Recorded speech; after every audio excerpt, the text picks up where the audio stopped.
नमस्कार दोस्तों, स्वागत है आपका हमारे YouTube channel study with Dilip.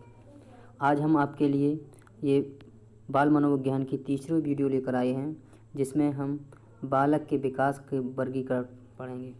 इसमें हम गर्भावस्था और शैशवावस्था के बारे में जानेंगे और जो आगे है वो अगली वीडियो में हम देखेंगे। तो चलिए हम स्टार्ट करते हैं। सबसे पहले बालक के विकास के वर्गीकरण में गर्भावस्था सबसे पहली अवस्था जो होती है वो होती है गर्भावस्था, जिसे हम गर्भधारण से जन्म तक कहते हैं। इसमें गर्भावस्था के अंतर्गत सबसे पहली अवस्था जो होती है बीजावस्था। बीजावस्था जब उसे कहते हैं जब हमारा किसी मेल का स्पर्म किसी फीमेल की अंडाणु में जब जाता है तब जब फर्टिलाइज होता है तब उसे जायगोट कहते हैं, जिसे हम 0 से 2 सप्ताह तक रहती है। इस अवस्था को ये अवस्था जो है 0 से 2 सप्ताह तक रहती है। इस अवस्था में बालक की आकृति बीज के समान अंडानुमा आकृति का होता है, जिसे हम जायगोट कहते हैं। इसे हम जीवावस्था कहते हैं। अगली हमारी जो अवस्था है वो भ्रूणावस्था है। इसे हम 2 सप्ताह से लेकर दूसरे माह के अंत तक रहती है, या हम इसे कह सकते हैं 8 सप्ताह तक रहती है। 8 सप्ताह या 2 माह के अंत तक रहती है। इस अवस्था में शिशु का विकास सर्वाधिक तीव्रता से होता है। गर्भस्थ शिशु की अवस्था, ये गर्भस्थ शिशु की अवस्था को हम 8 सप्ताह से लेकर जन्म तक रहती है। गर्भावस्था में शिशु को पीड़ा का अनुभव नहीं होता है।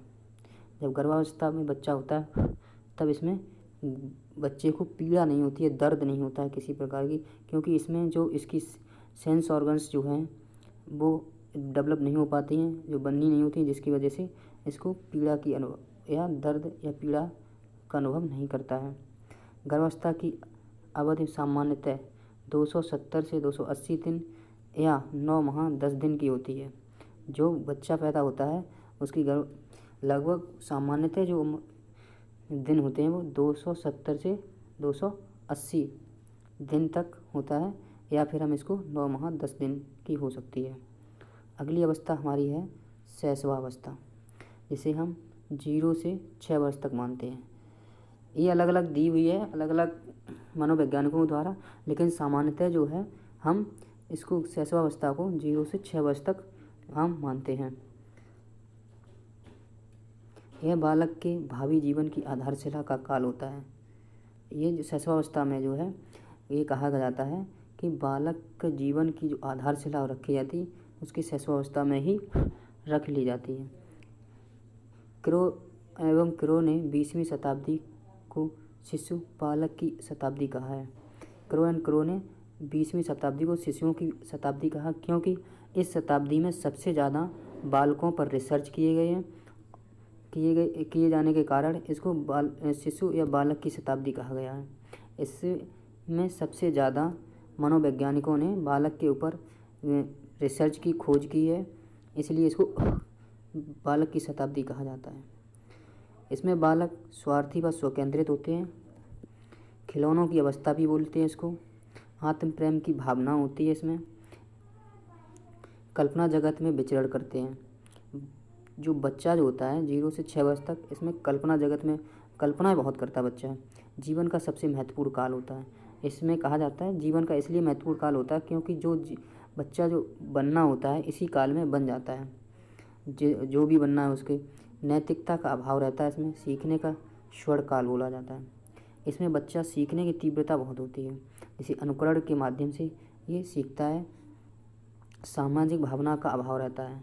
इसमें बालक के अंदर सामाजिकता नहीं होती है। अगला पॉइंट हमारा है उत्तम शिक्षण विधियाँ, जो हमें सीखने की जिसके माध्यम से हम सिखा सकते हैं बच्चों को 6 वर्ष तक, वो किंडरगार्टन या खेल में बच्चों को सिखा सकते हैं। या मॉन्टेसरी विधि जो है बहुत ही महत्वपूर्ण विधि है, इसके माध्यम से बच्चों को सिखाया जाता है। हमारा अगला पॉइंट है सभी संवेग विकसित हो चुके होते हैं। इस समय बच्चे का शैशवावस्था में बच्चे के सभी संवेग जो हैं विकसित हो जाते हैं, और लेकिन इस अवस्था का बालक में भय संवेग सर्वाधिक सक्रिय रहता है। इसमें बच्चा डरता बहुत है। जैसे आज जैसे उदाहरण के तौर पे बच्चा जब रो रहा होता है तो हम कहते हैं बेटा चुप हो जा, बिल्ली आ जाएगी। तो क्या है, उसको भय जो होता है, भय दिखाकर उसको चुप करा देते हैं। इसलिए इसमें भय का संवेग जो है सर्वाधिक होता है।